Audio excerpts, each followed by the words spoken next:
আসসালামু আলাইকুম রহমতুল্লাহ। অনেকদিন পরে আমরা আমাদের ইউটিউব চ্যানেলে আবার পুনরায় ধারাবাহিকভাবে আপনাদের ক্লাসগুলো আমরা আপলোড করব ইনশাল্লাহ।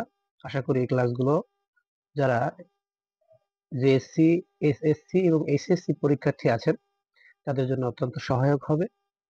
আপনারা সবাই ধৈর্য সহকারে ক্লাসটি দেখেন এবং যারা আমার এই ইউটিউব চ্যানেলে নতুন অবশ্যই তারা সাবস্ক্রাইব করবেন। আচ্ছা, আজকের ক্লাসে আমরা শিখবো ন্যারেশন। আমরা খুব সহজে ন্যারেশনটা শিখবো। ন্যারেশন করার জন্য আমরা দুইটা বিষয় মনে রাখবো। ন্যারেশনের দুইটা অংশ। কয়টা অংশ? দুইটা অংশ। একটা অংশ ভিতরের অংশ আর একটা বাইরের অংশ। ভিতরের অংশ কোনটা? যেটা ইনভার্টেড কমার মধ্যে থাকে। আর বাইরের অংশ কোনটা? ইনভার্টেড কমার বাইরেরটা। যেমন দেখেন, he said to me, do you go? তুমি কি যাও? He said to me, do you go? তুমি কি যাও? সে আমাকে বললো তুমি কি যাও? আচ্ছা, এই ডু ইউ গো এটা কি ইনভার্টেড কমার মধ্যে, তাহলে এটা কি ভিতরের অংশ আর এইটা বাইরের অংশ। এখন ন্যারেশনের করতে গেলে এই দুইটা অংশে টোটাল আমাকে 6টা পরিবর্তন করতে হবে। ভিতরের অংশে 4টা, অর্থাৎ ইনভার্টেড কমার মধ্যে কয়টা? 4টা। আর বাইরের অংশে 2টা। আমরা প্রথম ক্লাসে বাইরের অংশের যে দুইটা পরিবর্তন সেই দুইটা শিখব। আচ্ছা, এবার আসেন বাইরের অংশ। বাইরের অংশে দুইটা পরিবর্তন কি? সেট টু এর পরিবর্তন আর দুইটা বাক্যকে যুক্ত করার জন্য একটা কনজাংশন আনা। আমরা এই দুইটা পরিবর্তন করব ভিতরের অংশকে দেখে। ভিতরের অংশের প্রথম ওয়ার্ডটাকে দেখে, ভিতরের অংশের প্রথম ওয়ার্ডটাকে দেখে আমরা বাইরের অংশের দুইটা পরিবর্তন করব। যদি ভিতরের অংশের বাক্যটা অ্যাসার্টিভ সেন্টেন্স হয়, অর্থাৎ যদি সাবজেক্ট দিয়ে শুরু হয়, তাহলে আমরা সেট টু এর পরিবর্তে ব্যবহার করব টোল্ড। কনজাংশন ব্যবহার করব দ্যাট। যদি অক্সিলারি ভার্ব হয়, অর্থাৎ অক্সিলারি ভার্ব দিয়ে শুরু হয়, ইন্টারোগেটিভ সেন্টেন্স, ইন্টারোগেটিভ সেন্টেন্সে অক্সিলারি ভার্ব দিয়ে শুরু হয় অথবা ডাব্লিউএইচ কোশ্চেন দিয়ে শুরু হয়। যদি ডাব্লিউএইচ ওয়ার্ড দিয়ে শুরু হয় অথবা অক্সিলারি ভার্ব দিয়ে শুরু হয়, আমরা সেট টু এর পরিবর্তে লিখব আস্কড। যদি অক্সিলারি ভার্ব দিয়ে শুরু হয় তাহলে আমরা লিখব ইফ। ডাব্লিউএইচ ওয়ার্ড দিয়ে শুরু হলে ডাব্লিউএইচ ওয়ার্ডটাই আমরা কনজাংশন হিসেবে ব্যবহার করব। যদি ইম্পারেটিভ সেন্টেন্স হয়, অর্থাৎ যদি ভার্ব দিয়ে শুরু হয়, তাহলে আমরা দেখব অর্ডার অথবা অ্যাডভাইস লিখবো, কনজাংশন টু লিখবো। অর্থাৎ দেখবো বাক্যটা কি আমাকে উপদেশ দিয়েছে কোনো, না আমাকে কোনো কিছু নির্দেশ দিয়েছে। যদি নির্দেশ দেয় আমরা অর্ডার লিখবো, যদি উপদেশ দেয় আমরা অ্যাডভাইস লিখবো। যদি এক্সক্লেমেটরি সেন্টেন্স হয়, অর্থাৎ সেন্টেন্সটা হটে অথবা হাউ দিয়ে শুরু হয়, তাহলে সেট টু এর পরিবর্তে আমরা লিখবো এক্সক্লেম উইথ ওয়ান্ডার, কনজাংশন লিখবো দ্যাট। যদি লেটস দিয়ে শুরু হয়, তাহলে যদি প্রস্তাব বোঝায় ইম্পারেটিভ সেন্টেন্স, তাহলে লেটস থাকলে সেট টু এর পরিবর্তে লিখবো প্রপোজ টু, কনজাংশন লিখবো দ্যাট। যদি হুররে দিয়ে শুরু হয়, অর্থাৎ এক্সক্লেমেটরি সেন্টেন্স, তাহলে এক্সক্লেম উইথ জয়, কনজাংশন লিখবো দ্যাট।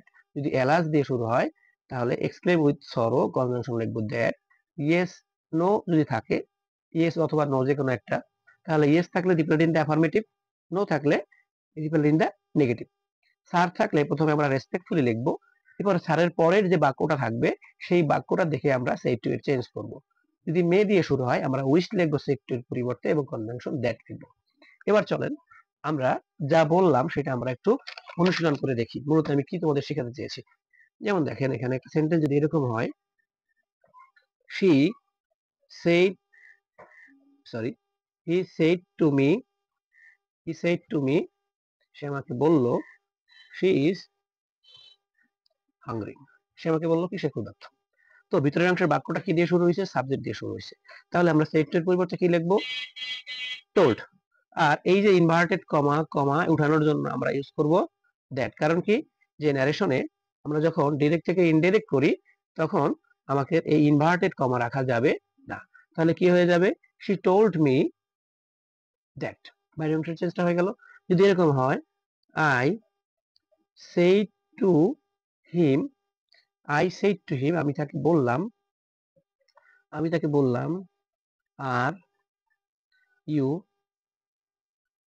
অ্যালন, তুমি কি একাকী? বাক্যটা কি দিয়ে শুরু হয়েছে? আর কি দিয়ে শুরু হয়েছে? আর একটা কি? Auxiliary verb. তাহলে সেড টু এর পরিবর্তে কি লিখবো? আস্কড। কনজাংশন কি লিখবো? ইফ। তাহলে কি হবে? I asked him if. যদি এরকম হয়, বাক্যটা যদি কি হতো? Why are you going, why are you going, I said to him why are you going. এখানে কি দিয়ে শুরু হয়েছে বাক্যটা? ডাব্লিউএইচ কোশ্চেন দিয়ে শুরু হয়েছে এবং এটা ইন্টারোগেটিভ সেন্টেন্স। তাহলে আমি কি লিখতাম? আস্কড, তাই না? আই আস্কড হিম। এই হোয়াইটাই কি হতো? কনজাংশন হিসেবে ব্যবহার হয়ে যেত। তাহলে আই আস্কড হিম হোয়াই। যদি সাবজেক্ট দিয়ে শুরু হয়, সেট টু এর পরিবর্তে টোল্ড, কনজাংশন দ্যাট। যদি অক্সিলারি ভার্ব দিয়ে শুরু হয় সেট টু এর পরিবর্তে আস্কড কনজাংশন ইফ। যদি ডাব্লিউএস কোঅর্ডিনেশন দিয়ে শুরু হয় অর্থাৎ হট, হাউ, হোয়েন, হোয়াই, হোয়ার ইত্যাদি ইত্যাদি, তখন সেট টু এর পরিবর্তে আস্কড এবং এই ডাব্লিউএস ওয়ার্ডটাই কনজাংশন হিসেবে ব্যবহার হয়ে যাবে। এবার যদি আসেন ভার্ব দিয়ে শুরু করে তাহলে কি হবে? আই সেড টু হার, আমি তাকে বললাম কাম টু মি, আমার কাছে আসো। তাহলে ভার্ব দিয়ে শুরু হয়েছে কাম, আমি তাকে নির্দেশ করলাম এখানে নাকি, তাহলে কি হবে এখানে? আই অর্ডার হার, কনজাংশন কি ইউজ করবো? টু। যদি ভার্ব দিয়ে শুরু হয় সেট টু এর পরিবর্তে অর্ডার অথবা অ্যাডভাইস, কনজাংশন ইউজ করবো to. Okay, she said to me, আমাকে বললো what a fine bird it is. দেখেন বাক্যটা কি দিয়ে শুরু হয়েছে? হট এ, এবার একটা অ্যাডজেক্টিভ, তার মানে বুঝলাম বাক্যের শেষে কি আছে? বিস্ময় চিহ্ন আছে, তার মানে এটা এক্সক্লেমেটরি সেন্টেন্স। তাহলে সেট টু এর পরিবর্তে কি লিখবো আমরা? এক্সক্লেম উইথ ওয়ান্ডার নাকি? তাহলে she exclaimed with wondered me that, conjunction কি হবে? দ্যাট ইউজ হবে। আশা করি বুঝতে পারছেন। এরপরে হবে বাক্যটা যদি হুররে দিয়ে শুরু হয়, তাই না? Hurrah, we have won the game. তো হুররে হলে জাস্ট কি হবে? সেট টু এর পরিবর্তে exclaim with joy, conjunction that হবে। যদি এলাস থাকে, alas we lost the game, তখন কি হবে?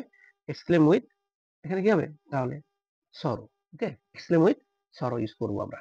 যদি ইয়েস থাকে, ইয়েস, তখন আমরা কি লিখবো? বাইরের ভিতরে শুরু কি দিয়ে শুরু হয়? যদি ইয়েস দিয়ে শুরু হয়, যেমন he said to me yes, হ্যাঁ, he will go, sorry she will go, সে আমাকে বললো হ্যাঁ সে যাবে। তাহলে এখানে ইয়েস দিয়ে শুরু, তাহলে কি বলবো তাহলে? She replied in the affirmative. যদি নো থাকতো এখানে, নো, হি ওয়ন্ট গো, না সে যাবে না, তাহলে কি হতো? এখানে কি লিখতাম? যে she replied in the negative, কি লিখতাম? Replied in the negative. এবং এখন দেখ কমা যদি থাকে, ইয়েস এর পরে যদি কমা থাকে, কমাটা উঠাই দেওয়ার পরে একটা এন্ড ইউজ করতে হয়, এন্ড ইউজ করতে হয়। অর্থাৎ এই কমার পরে কি দিয়ে শুরু হয়েছে? সাবজেক্ট দিয়ে শুরু হয়েছে। তাহলে সাবজেক্ট দিয়ে শুরু হলে আমাকে যে চেঞ্জ, সেই চেঞ্জটা আবার করা লাগতো। অর্থাৎ লিখতাম she replied in the affirmative and told that, বা she replied in the negative and told that. আশা করি বুঝতে পারছো। এখন যদি হতো may, my mother said to me may Allah help you. তো বাক্যটা কি দিয়ে শুরু হয়েছে? বাক্যটা কি দিয়ে শুরু হয়েছে? মে, মে দিয়ে যদি শুরু হয় সেটের পরিবর্তে কি হবে? উইশড।